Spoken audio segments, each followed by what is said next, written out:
herkülname, her gün yeni bir beste ve her an farklı bir nefes.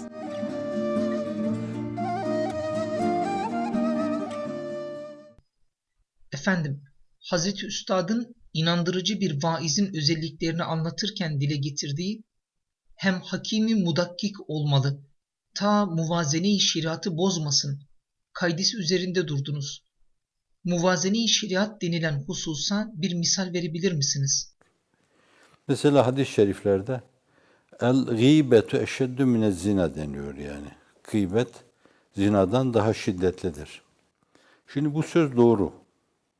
Fakat ne manada acaba bu yani?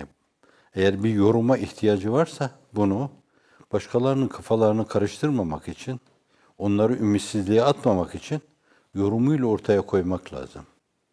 Mesela gıybet bir insanı çekiştirme demektir. Bir insan bunu ahlak haline getirmişse, hafife alıyorsa, la sagirete ma'al ısrar.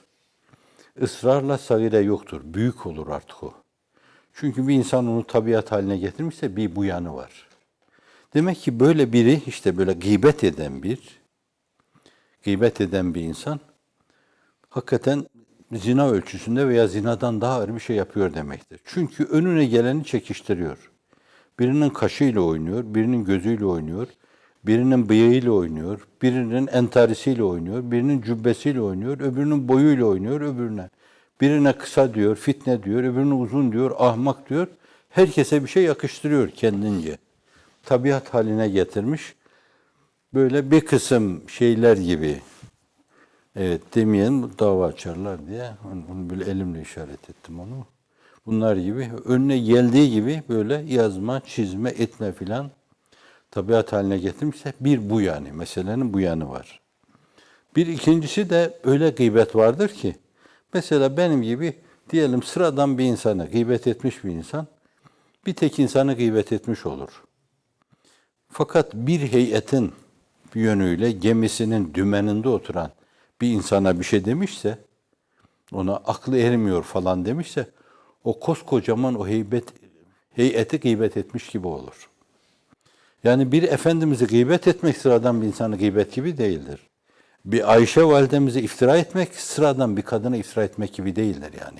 Bunlar çok farklıdır. Koskocaman bir heyeti.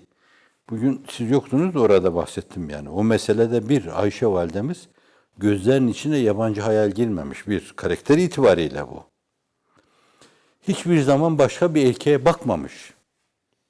Tam bir peygamber zevcesi olma, ümmatül mümin olmaya namzet bir insan. İki, Hazreti Ebubekir'in evinde büyümüş. Bir yönüyle peygamber evi gibi bir ev. Kimse ona bir şey dememiş. Peygambere zevci olmuş, vahyi semavinin sağanak sağanak yağdığı bir evde büyümüş. Bir taraftan kendi iffeti, bir taraftan bu iki hanenin kendilerine ait hususiyetleri. Şimdi böyle birisi için hakikaten bir iftirada bulunma bir iftira değildir yani. O zinadan 50 defa şiddetli bir şeydir. Şimdi o zaman böyle bir el-gîbetu eşeddü minez-zina dediğiniz zaman da bu meseleyi açmak lazım. Yani şöyle bir gıybet hakikaten zinadan çok şiddetlidir. Fakat meseleyi mutlak manada alıp yani birinin pantolonun paçaları uzun da evet bu da bir gıybettir. Şimdi bunu zinadan büyük gördüğünüz zaman orada dengeyi koruyamamış olursunuz. Diğer şeyleri de buna kıyas edebilirsiniz. Kur'an'da da bu türlü şeylere tabi tutulacak, tevhile, tefsire tabi tutulacak. Ancak onu açıklayanların açıklamalarına bağlı götürülebilecek hususlar vardır. O meseleyi mutlak zikrettiğiniz zaman dini mübini, İslam'ın ruhundaki dengeyi koruyamamış olursunuz. Ve kaçırırsınız. Orada insanları kaçırırsınız.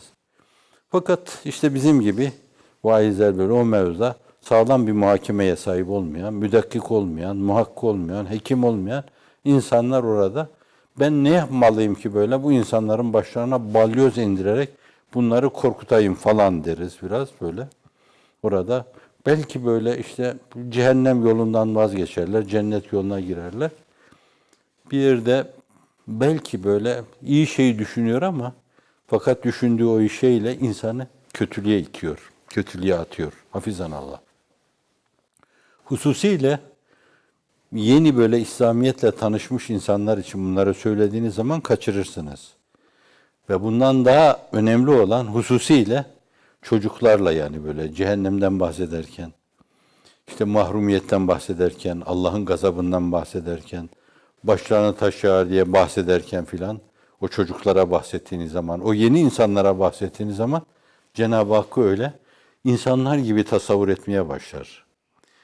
Dinin ruhundaki denge korunamadığından dolayı böyle insanlar gibi öfkeleniyor, böyle etrafını yakıp yıkıyor böyle. Şunu da öldürün, bunu da öldürün, köpeğini de öldürün, kedisini de öldürün, evdekini de öldürün, falan da öldürün, filan da öldürün gibi böyle mülahazalarla bunlar insanı dinden uzaklaştırır. Bakın, din namına konuşuluyor ama, Allah'a çağrı adına konuşuluyor ama, fakat çağrının sesi soluğu, ritmi kaçırıcı, cehenneme sürükleyici mahiyette. Burada da işte o denge çok önemlidir yani. O dengeye dikkat etmek lazım. Dini mübin İslam'daki şeriat diyebilirsiniz. Ondaki muvazeneler çok önemlidir. Bu açıdan da muhakkik olmaya, müdakkik olmaya, bir bahri muhit olmaya ihtiyaç vardır. Evet, bu bahsettiğimiz meseleler bizim temelde müktesebat adına, donanım adına bir insanın belki elde etmesi gerekli olan hususlardır yani. Onun üzerinde öyle durmak lazım. Ama o elde etme yollarından bir tanesi de bir insan hakikaten Cenab-ı Hak'la çok ciddi bir irtibat içindedir. Çok ciddi bir kalbi alakası vardır. Fevkalade kendini ibadetü taata vermiştir, samimidir. Ve fevkalade ibadetü taata verip böyle zirveleşmenin yanı başında aynı zamanda kendisini de bir mahviyet, tevazu ve hacelet içinde görmektedir. Allah bunun kalbine kapılar açar, doğru şeyi söylettirebilir buna yani. O büyük insanlara olduğu gibi. Yani bu da beslenme kaynaklarından bir tanesidir. Bir tanesine ilmi kesvi, diğerine de ilmi vehbi denir yani. Fakat o ilmi vehbinin olabilmesi esasen o kesvi ilimlerle biraz mesafe almaya bağlı. Cenab-ı Hakk'ın ikinci derecede bir lütfudur. Vaka Allah eki sıradan da öyle bir kesbe mütevakkıf olmadan Cenab-ı Hak o lütufta da bulunabilir. Bulunabilir de, fakat biz maturidiler mutlaka meyelandaki tasarruf her neyse şayet onun ortaya konmasını çok önemli görüyoruz. Siz size ait sermayeyi ortaya koyun. Bakın Cenab-ı Hak sizi nasıl zenginleştiriyor, onu göreceksiniz gibi. Allah inayetini üzerimizden eksik etmesin. Yanlış şey söyletmesin.